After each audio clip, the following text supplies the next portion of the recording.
नितरां भूमन् न सदिन्द्रियतर्षणात् येन संभाव्यमानेन प्रपन्नान्धं तमः प्रभो। हे भगवान, ये दुष्ट इंद्रियां हैं, ये सदा विषय के लिए व्याकुल रहती हैं। इनकी दुष्टता से इन्होंने चित्त को इतना व्यथित और व्याकुल कर दिया है कि हे भगवान, मैं अत्यंत अज्ञान के निविड़तम अंधकार में प्रविष्ट हो चुकी। अंधकार में इन दुष्ट इंद्रियों ने हमें धकेल दिया। हे भगवान, उस अंधकार से मुक्त करने के लिए आप ज्ञान का सूर्य बन करके हमें प्राप्त हुए हैं। हे भगवान, मेरे इस अज्ञान अंधकार को आप दूर करें। तम त्वागताहं शरणं शरण्यं स्वभृत्य संसार तरो कुठारम जिज्ञासयाहं प्रकृते पुरुषस्य नमामि सद्धर्म विदाम वरिष्ठम। हे भगवान, मैं आपके चरणों में नमस्कार करती हूँ। आप कैसे हैं? सद्धर्म विदाम वरिष्ठम। सताम धर्म सद्धर्म, सत्पुरुषों के द्वारा आचरित धर्म अर्थात भागवत धर्म। उस भागवत धर्म के ज्ञाताओं में आप अतिशय वरिष्ठ हैं, प्रधान हैं। सद्धर्म विदाम वरिष्ठम, भागवत धर्म के ज्ञाताओं में आप वरिष्ठ हैं। मैं आपके चरणों में नमस्कार करती हूँ। प्रकृति और पुरुष का यथार्थ स्वरूप आप हमें समझाइए। हे भगवान, मैं आपकी शरण में हूँ, क्योंकि आपकी जो शरणागति है वह कैसी है? स्वभृत्य संसार तरोह कुठारम, अपने सेवक के संसार वृक्ष का छेदन करने में आपकी शरणागति कुल्हड़ी के समान। हे भगवान, शरण में जाने योग्य एकमात्र आप हैं, ऐसा विचार करके मैं सर्वतोभावेन आपकी शरण में आई हूँ। आप कृपा करें और कृपा करके और हमें इस आसक्ति से छुड़ा लेवें। जब जीव आपकी शरण में पहुंच जाता है तो उसके संसार वृक्ष का छेदन हो जाता है। छेदन क्या है? छेदन का तात्पर्य है भगवान के अतिरिक्त समस्त पदार्थों में सर्वथा अनासक्ति और भगवान में परिपूर्ण आसक्ति, यही है छेदन का स्वरूप। संसार का वृक्ष कट जाता है, इसका मतलब संसार में कहीं ममता नहीं रह जाती, निर्मम हो जाता है। और देखो, जब तक संसार के पदार्थों में किसी भी वस्तु में ममता बनी भई है, तब तक वो भगवत प्राप्ति का अधिकारी नहीं है। निर्माण मोहा जित संग दोषा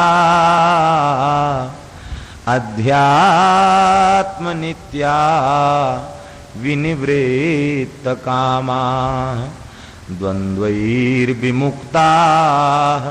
सुख दुख संगैर गच्छन्त्यमूढ़ा पदम अव्ययम तत् अव्ययम पदम अमूढ़ा गच्छन्ति। अमूढ़ जाते हैं। अमूढ़ कौन है? जो निर्माण मोहा जित संग दोषा, न मान है, न मोह है, न आसक्ति का दोष है। निरंतर भगवान में जिनकी निष्ठा है, जिन्होंने अपनी कामनाओं को विनिवृत्त कर रखा है भोगों से, संसार के पदार्थों से, ऐसे संसार के समस्त द्वंद्वों से जो विमुक्त हो चुके हैं, ऐसे वे भक्त भगवान के चरण कमलों को प्राप्त करते हैं। तो हे भगवान, आप ही कृपा करके संसार के चक्र से छुड़ा लीजिए।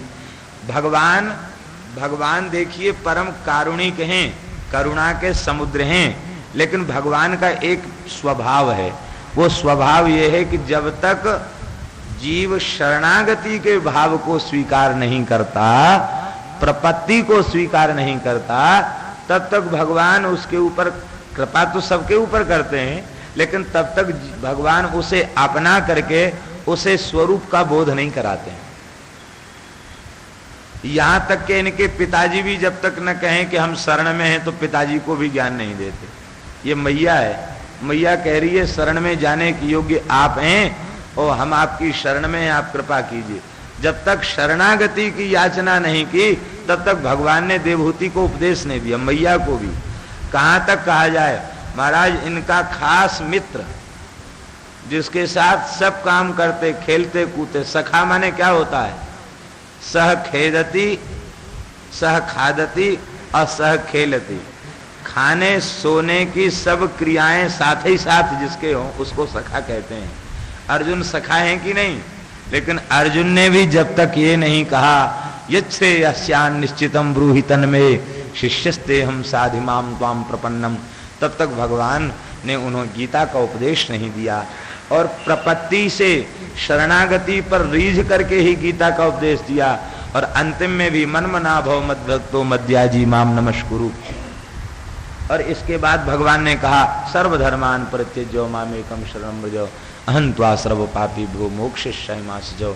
इसलिए समस्त वैष्णवों ने एक स्वर से शरणागति के सिद्धांत को जीव के कल्याण का चरमोत्कृष्ट उपाय बताया, अंतिम उपाय बताया। शरणागति शरणागति उपाय भी है और उपेय भी है। ऐसी शरणागति, भक्ति और प्रपत्ति, इन दोनों में तनिक भेद है। क्या भेद है? बोले भक्ति में साधन अपनी ओर से होता है और आश्रय साधन का होता है, और प्रपत्ति में साधन तो होता है लेकिन आश्रय साधन का न होकर आश्रय श्री कृष्ण का होता है, ये प्रपत्ति। तो आप लोग कहेंगे प्रपत्ति और भक्ति का मतलब क्या हुआ? माने भक्ति का उत्कृष्टतम जो स्वरूप है उसी का नाम प्रपत्ति है, जिसमें भगवान ही उपाय हैं, भगवान ही उपेय हैं। ऐसी जो शरणागति है, जब माता जी ने शरण शब्द की याचना की, मैं शरण में हूं भगवान, भगवान द्रवित हो गए और भगवान ने माता जी को उपदेश दिया। श्री भगवान उवाच योग आध्यात्मिकः पुंसाम मतो निःश्रेयसाय मे अत्यंतोपरतिर्यत्र दुःखस्य च सुखस्य च। हे माता जी, यह अध्यात्म योग यही जीव का आत्यंतिक कल्याणकारी है। देखो माता जी, कल्याण का स्वरूप क्या है, कल्याण की परिभाषा क्या है? बोले कल्याण की परिभाषा यही है, उस स्थिति का, उस अवस्था का नाम कल्याण है जिस स्थिति, जिस अवस्था में पहुंचने के बाद सुख और दुख इन दोनों की सर्वथा निवृत्ति हो जाए, उस स्थिति का नाम है कल्याण। न तो सुख रह जाए और न दुख रह जाए। ऐसी स्थिति क्या है? ऐसी स्थिति है भगवान के चरण कमल की प्राप्ति। भगवान के चरण कमल की प्राप्ति हुए बिना न तो सुखों की निवृत्ति होती न दुखों की निवृत्ति होती। और सुख रहेगा तो दुख आएगा, दुख रहेगा तो दुख के बाद सुख आएगा। और जब भगवान के चरण कमल प्राप्त हो जाते हैं तो सुख और दुख इन दोनों की निवृत्ति हो जाती है। अत्यंतोपरतिर्यत्र दुःखस्य च सुखस्य च, दुख और सुख दोनों की निवृत्ति। आप लोग कहेंगे भाई दुख और सुख की निवृत्ति भगवत प्राप्ति से कैसे होती? इसका तात्पर्य है कि दुख और सुख की अनुभूति करने वाला कौन है? दुख और सुख की अनुभूति करने वाला जो मन है वो भगवत प्राप्ति के अनंतर संसार से सर्वथा हटकर भगवान के ही चरणों में समर्पित हो जाता। तो जो मन सुख और दुख का अनुभव करता, वो जब श्री कृष्ण चरण कमल में लग जाता है तो फिर न दुख की प्रतीति होती न सुख की प्रतीति होती, वो परमानंद में बने रहते। संतों के कैसे कैसे चरित्र हैं, कुछ नहीं है, शरीर पर पहनने को कपड़ा नहीं है, खाने को भोजन नहीं है, और ऊपर से प्रताड़ित किया जाए, लेकिन वे परम सुखी हैं। क्यों? बोले वो भगवान में डूबे हुए हैं, उन्हें संसार की किसी वस्तु की स्पृहा नहीं है। यही सुख और दुख की अत्यंतिक उपरति है। देखो माताजी, बंधन और मोक्ष के सरल स्वरूप को समझें। बंधन क्या है और मोक्ष क्या है? जब यह चित्त भगवान के गुणों में आसक्त हो जाता है तो मोक्ष है, और जब त्रिगुण में आसक्त हो जाता है, सत्व रज तम माया के जो गुण हैं उनमें आसक्त हो जाता तो बंधन है। इसलिए शंकराचार्य जी ने भी अपने प्रश्नोत्तरी में यही बात कही, मुक्तिर ही कावा विषयाद विरक्ति ही बद्धो ही कोयो विषयानुरागी। मुक्त कौन है? संसार से वैराग्य जिसका हो गया वो मुक्त है, और जो विषयों में अनुरक्त है वही बद्ध है। बद्धो ही कोयो विषयानुरागी, वही बद्ध है। तो यह चित्त ही बंधन कारक है और मोक्ष कारक है। इसलिए इस चित्त को विषय से हटाकर भगवान में लगा देना चाहिए। और देखो, चित्त ऐसा है कि ये इतना द्रवित है कि ये जिस सांचे में इसको ढाल दिया जाए उसी में ढल जाता है। विषय के सांचे में ढाल दिया जाए तो ये चित्त विषयाकार हो जाता, मोम की तरह, और इसको भगवान के भावना रूप सांचे में ढाल दिया जाए तो ये भगवदाकार हो जाता है, इसमें भगवान समाहित हो जाते। देखो, सांचे में वस्तु कब ढलती है? जब पिघलती है।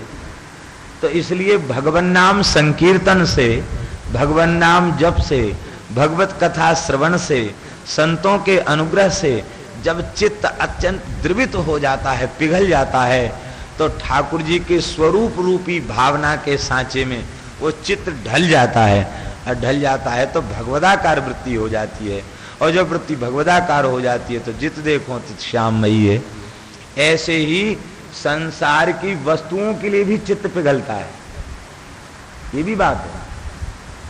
संसार की वस्तुओं के लिए भी चित्त पिघलता है। किसी भी रूप रस गंध शब्द स्पर्श कोई विषय हो, जिस विषय के लिए चित्त व्याकुल होगा तो पिघल जाएगा, अब पिघल करके फिर तदाकार रूप में परिणत हो जाएगा। फिर तो बस वो वस्तु जब तक नहीं मिलेगी तब तक चित्त को चैन नहीं। इसलिए, और देखो, जब वस्तु गर्म होती है तो उसके सारे विकार अलग हो जाते हैं। ऐसे ही जब चित्त द्रवित हो जाता है तो वासना के विकार उससे छट करके अलग हो जाते हैं, चित्त विशुद्ध हो जाता है और भगवान की भावना रूप सांचे में वो ढल जाता है।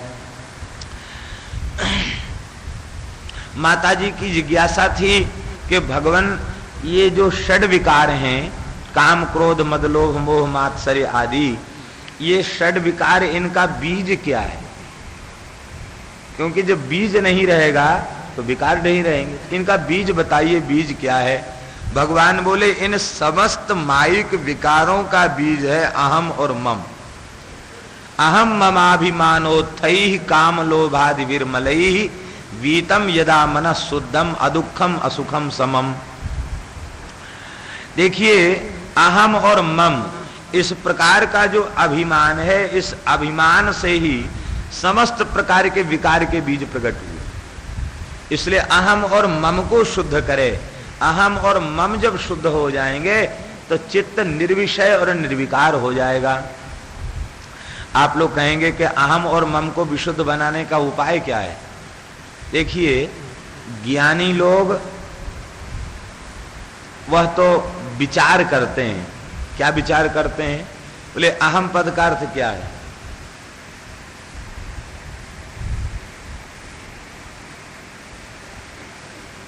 तो अखंड सच्चिदानंद आत्मा।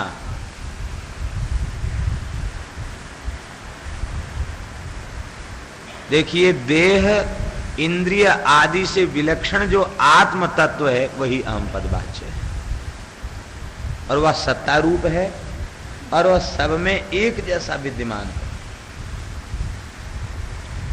तो उन्हें यह बात समझ में आ जाती है कि मैं देह आदि से विलक्षण अतीन्द्रिय आत्मा हूं, और वह आत्मा सब में समान रूप से विराजमान है, विद्यमान है। उस आत्मा में भेद नहीं है, अभेद सर्वथा अभेद है। एक आत्मा ही अनंत घटों में प्रकाशित हो रहा है। इसलिए वे अपने आत्मा से अतिरिक्त जब किसी वस्तु को नहीं देखते हैं, क्योंकि आत्मा से अतिरिक्त अनात्मा है, अनात्मा कुछ है नहीं, आत्मै वेदम सर्वम। इस बात को वे ज्ञानी जब समझ जाते हैं तो जब अहम पदवाच्य मन इंद्रिय देह प्राण आदि कुछ भी नहीं रह जाता, तो फिर वे अहम को विशुद्ध बनाते बनाते जब स्वरूप में प्रतिष्ठित हो जाते हैं। अहम विशुद्ध कब होगा? जब असत की सर्वथा निवृत्ति हो जाएगी और सत स्वरूप में प्रतिष्ठा हो जाएगी, तब अहम की निवृत्ति होगी। असत की